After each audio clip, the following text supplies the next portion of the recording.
دیکھنے کو ملا اتحاد بین المسلمین کا درد ان کے اتنا بڑا عالم ابلیس شیطان کے معلم الملک فرشتوں کا بھی استاد مفکر اسلام علامہ اقبال جن کا جو مثال بھی فرماتے ہیں کہ گیا شیطان مارا ایک سجدے کے نہ کرنے سے سید حسن الموسوی الصفوی محترم بزرگوں عزیزوں علماء تمام اللہ تعالیٰ کی سائلین درجات بلند آخر صلاة الفاتحہ اللہم صلی علی سیدنا محمد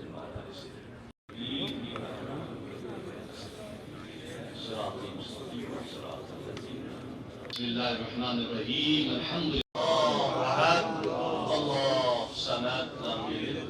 نقصان ہے ہماری وادی کے لیے کہ بڑا عالم جو ہے وہ ہم سے جدا ہو گیا ہے، پورا جموں کشمیر جو ہے وہ اس غم میں مبتلا ہے، اور ہم یہ سمجھتے ہیں کہ میں نے اندر بھی یہ بات کہی کہ جو عالم ہوتا ہے اس کی جو وراثت ہوتی ہے، اس کا علم ہوتا ہے،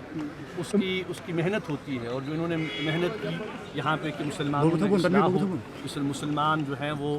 ایک بہتر زندگی بسر کرے، قرآن و حدیث کا درس انہوں نے دیا، ملی جو ہے اس وقت ہم آہنگی کی سخت ترین ضرورت ہے، کیونکہ آپ دیکھ رہے ہیں کہ اس وقت جو مسلمانوں کے حالات ہیں بہت مشکل حالات ہیں، جموں کشمیر کی اگر ہم بات کریں یا پورے ملک کی ہم بات کریں، ایک بہت بڑا مسئلہ اس وقت کیا وقف بل کے حوالے سے ہے، تو اس پر بھی تھوڑی بات کی،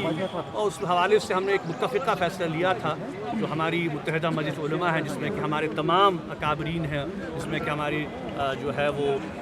سنی ہیں، شیعہ برادری ہیں، بریلوی ہیں، پورے جموں کشمیر کے جو یہاں پہ ہمارے جو علماء ہیں وہ اس میں شامل تھے، بلکہ پچھلے ہفتے جو ہم نے اجلاس بلایا تھا جس میں کہ ہمارے جموں سے، لیس سے،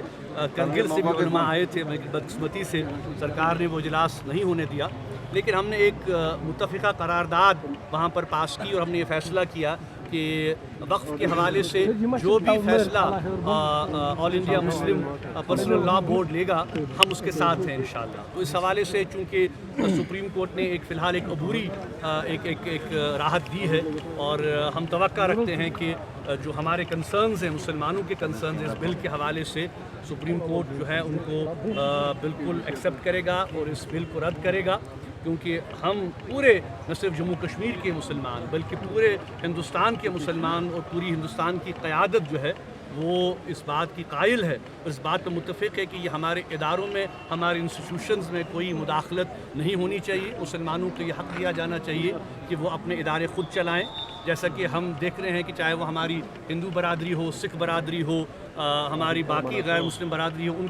کے جو ادارے ہیں وہ خود چلائیں، جیسے ہم نے دیکھ رہے ہیں کہ ویشنو دیوی کا ادارہ ہے تو وہاں پہ ان کی انتظامیہ خود وہ چلا رہی ہے، تو کیوں بار بار مسلمانوں کے اداروں میں آپ کو مداخلت کرنی ہے؟ تو اس حوالے سے ہم نے جو ایک متفقہ قرارداد ہے وہ بھی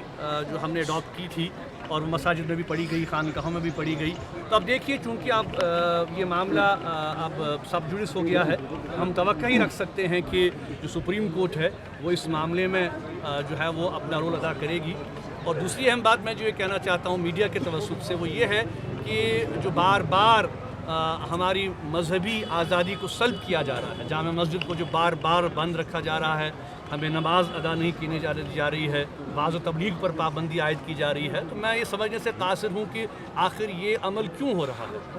کیوں طاقت کے بل پہ ہماری آواز کو دبایا جا رہا ہے۔ ہم تو یہ بات کہہ رہے ہیں اور آپ یہ جانتے ہیں کہ جامع مسجد کا ممبر و محراب ہمیشہ سے اس بات کا داعی رہا ہے کہ تمام جو معاملات ہوں، چاہے وہ سیاسی ہوں، چاہے وہ ملکی ہوں، چاہے وہ بین الاقوامی ہوں، چاہے وہ مذہبی ہوں، چاہے وہ ملی مسائل ہوں، ہم نے ہمیشہ یہ بات کہی ہے کہ ہم گفت و شنید سے ان معاملات کو حل کرنا چاہتے ہیں، اس لیے ہم یہ توقع رکھتے ہیں کہ حکومت سے، اور چونکہ میں ہائی کورٹ گیا ہوں اور انشاءاللہ اسی ہفتے جو ہے وہ ایک اور سنوائی ہو رہی ہے میرے ہاؤس اریسٹ کیس کی جو کہ جمعہ کے حوالے سے خاص کر ہے، ہم توقع رکھتے ہیں کہ ہائی کورٹ بھی اس بارے میں ریلیز دے گا اور حکومت کو یہ انسٹرکشنز دے گا کہ میرے پر جو جمعہ پر جو پابندیاں عائد کر دی جاتی ہیں واضح تبلیغ پر، ان پابندیوں کو ہٹایا جائے۔